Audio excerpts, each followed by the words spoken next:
السلام علیکم ورحمۃ اللہ تعالی وبرکاتہ۔ الحمدللہ وکفا وسلام علی حبیبہ المصطفیٰ، اما بعد فاعوذ باللہ من الشیطان الرجیم، بسم اللہ الرحمن الرحیم۔ ان اللہ وملائکتہ یصلون علی النبی یا ایہا الذین آمنوا صلوا علیہ وسلموا تسلیما۔ اللہم صل وسلم علی سیدنا محمد وآلہ واصحابہ وبارک وسلم صلاۃ دائمۃ سرمدا ابدا۔ عزیزان اکرام وقار، 17 رمضان المبارک 30 اپریل کے متعلق جو میری جانب سے پہلے کچھ اعلانات ہوئے تھے، اس میں کچھ تبدیلیاں واقع ہوئی ہیں۔ ان کے متعلق کچھ ضروری اعلانات لے کر آپ کی بارگاہ میں حاضر آیا ہوں۔ کل بروز اتوار 25 اپریل کو ممبئی عظمیٰ کے اکابر علماء، مشائخ، سرکردہ شخصیات اور تنظیموں کے بڑی تنظیموں کے سرپرست حضرات کی ایک خصوصی میٹنگ منعقد ہوئی۔ اسی طرح شمال ہند کے اور دلی کے موقر علماء کی مشاورتی میٹنگ ہوئی۔ ممبئی کی اس میٹنگ میں فقیر بھی حاضر تھا۔ تو ان تمام علماء، مشائخ اور اکابرین کا متفقہ طور پر جو فیصلہ آیا ہے وہ میں آپ کے سامنے لے کر حاضر آیا ہوں۔ پہلی چیز یہ ہے کہ وہ گستاخ رسول، مردود زمانہ، دجال زمانہ نرسنگھ آنند اب تک مباہلے کی نہ پرمیشن لایا اور نہ ہی اس کی کوشش کیا، جس کا صاف مطلب یہ ہے کہ وہ راہ فرار اختیار کر چکا ہے اور دین اسلام کے سامنا کرنے کی وہ سکت نہیں رکھتا۔ مگر پھر بھی ہم اپنے پرانے اعلان پر برقرار ہیں کہ جب بھی وہ پاکنڈی پرمیشن لے کر آئے گا، انشاءاللہ العزیز ہم مباہلے کے لیے حاضر رہیں گے۔ مگر فی الوقت پورے ہندوستان بھر میں کورونا مرض کا قہر بہت تیزی سے بڑھتا جا رہا ہے۔ خصوصیت کے ساتھ دلی میں اور دیش کے اکثر حصوں میں لاک ڈاؤن کی استھتی ہے۔ لہٰذا علماء و مشائخ کے فیصلے کا ادب کرتے ہوئے اور کورونا کے مرض کی ابتر صورتحال کو دیکھتے ہوئے، مزید یہ کہ پولیس پرشاسن کی طرف سے میرے لیے سختی کے ساتھ یہ پابندی لگانا کہ آپ دلی نہیں جا سکتے، ان تمام معاملات کی بنیاد پر 30 اپریل کو دلی جانے کا ارادہ ملتوی کیا جاتا ہے۔ مگر جب حالات لاک ڈاؤن اور کورونا کے صحیح ہو جائیں اور اس وقت تک بھی اگر ایکشن نہیں لیا جاتا تو ہم دگنا قوت و طاقت کے ساتھ اس خبیث کے خلاف پھر آواز اٹھائیں گے۔ ہاں، یہ بات یاد رکھیں، باطل سے دبنے والے اے آسمان نہیں ہیں ہم، 100 بار کر چکا ہے تو امتحان ہمارا۔ ہزاروں عاشقان رسول صلی اللہ تعالیٰ علیہ وسلم، علماء اور عوام جو 30 اپریل کو دلی جانے کے لیے بے قرار تھے، ان سب سے میں گزارش کرتا ہوں کہ دلی کے اور دیش کے خراب حالات کے پیش نظر آپ اپنے گھروں میں رہیں، اور 17 رمضان المبارک کو، کل بھی الحمدللہ ہمارا یوم فتح تھا، آج بھی یوم فتح ہی ہوگا۔ آپ تمامی حضرات اپنے اپنے گھروں میں رسول پاک صلی اللہ تعالیٰ علیہ وسلم کی عظمت اور ناموس رسالت کی حفاظت کے خاطر اپنے بچوں کی تربیت فرمائیں اور رسول پاک صلی اللہ تعالیٰ علیہ وسلم کی بارگاہ میں عاجزی کے ساتھ درود پاک کا نذرانہ پیش کرتے رہیں۔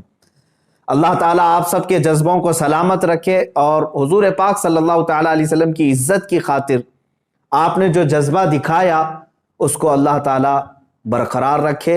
آگے انشاءاللہ العزیز سرکار دو عالم صلی اللہ تعالیٰ علیہ وسلم اس جذبے کو ضرور قبول فرمائیں گے۔ دوسرا اعلان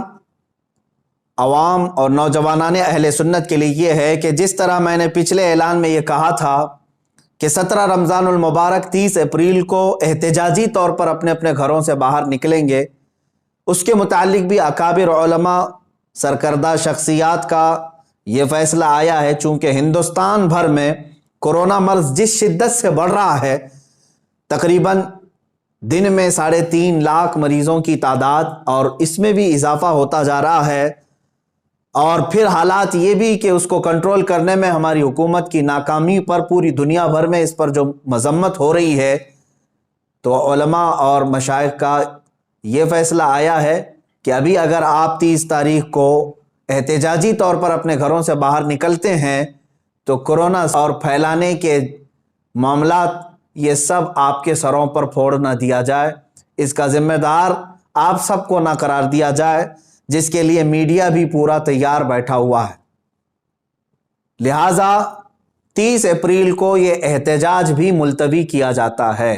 مگر اے نوجوانوں یاد رکھو، ہم نے صرف احتجاج کو ملتوی کیا ہے، لیکن ہر گستاخ رسول کے خلاف ہم آواز اٹھاتے رہیں گے انشاءاللہ۔ رسول پاک صلی اللہ تعالیٰ علیہ وسلم کی بارگاہ میں ہم شرمندہ ہیں کہ گستاخ اب بھی بھوک رہے ہیں، اور یہ سب کو پتہ ہے یہ سب حکومت کی پشت پناہی پر ہو رہا ہے۔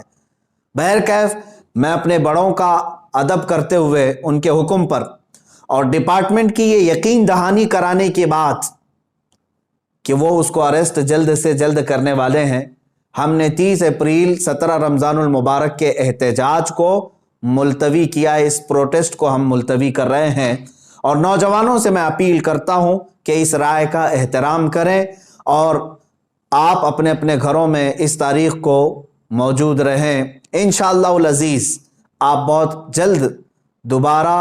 قوت کے ساتھ اس خبیث اور مردود زمانہ کے خلاف آواز اٹھانے کے لیے تیار رہیں گے۔ ہاں، ہمارے اس ملتوی کرنے پر اگر کوئی خبیث زمانہ یہ سمجھتا ہے کہ ہماری آواز مر گئی تو اس کے لیے میرا ایک ہی پیغام ہے، کچھ دیر کی خاموشی ہے پھر شور آئے گا، آج صرف تمہارا وقت ہے، انشاءاللہ کل ہمارا دور آئے گا۔ آخر میں ان تمام علماء، مشائخ، سادات، حجاج کرام، خواتین اسلام، خصوصیت کے ساتھ علماء نیپال اور تنظیم علماء چھتیس گڑھ، مجلس علماء اہل سنت میسور، مجلس علماء راجستھان، علماء بنگال، ان سب کا بہت بہت شکر گزار ہوں جنہوں نے دن رات مجھ فقیر کو اپنی دعاؤں میں یاد رکھا اور میرے لیے دعاؤں کا اہتمام کیا اور اپنی حمایتیں بھیجی، اور اتنا ہی نہیں بلکہ ہمہ وقت میرے ساتھ کھڑے ہونے کا انہوں نے مجھے یہ حوصلہ دیا۔ اللہ تعالیٰ ان سب عاشقوں کو رسول پاک صلی اللہ تعالیٰ علیہ وسلم کی ناموس کی حفاظت کے لیے چن لے اور اپنی شان کے مطابق انہیں اجر جزیل عطا فرمائے۔ اور آپ ہی سب کی دعاؤں کی برکت ہے، یہ علماء کی اور مشائخ کی دعاؤں کی برکت ہے کہ عنقریب میں یہ ایک خصوصی اعلان کر رہا ہوں، عنقریب ہم ایک بہت بڑی تحریک لے کر میدان میں اترنے والے ہیں، جس میں ہزاروں علماء و مشائخ سرپرست ہوں گے اور مجھ جیسے ہزاروں نوجوان خدام ہوں گے، اور مقصد صرف یہی ہوگا، پھر کے گلی گلی تباہ، ٹھوکریں سب کی کھائی کیوں، دل کو جو عقل دے خدا، تیری گلی سے جائے کیوں، یا رسول اللہ مورا تن من دھن سب پھونک دیا، یہ جان بھی پیارے جلا جانا۔ انشاءاللہ العزیز ہم آج اپنے اس احتجاج کو 17 رمضان المبارک کے اور اپنے دلی جانے کے ارادے کو جو ملتوی کر رہے ہیں، ساتھ ہی یہ اعلان بھی کرتے ہیں حکومت وقت سے کہ ہزاروں لاکھوں کروڑوں مسلمانوں کے دلوں کو بار بار چھلنی کرنا چھوڑ دیا جائے، ورنہ اللہ رب العزت کا قہر نازل ہوگا۔ وآخر دعوانا ان الحمدللہ رب العالمین۔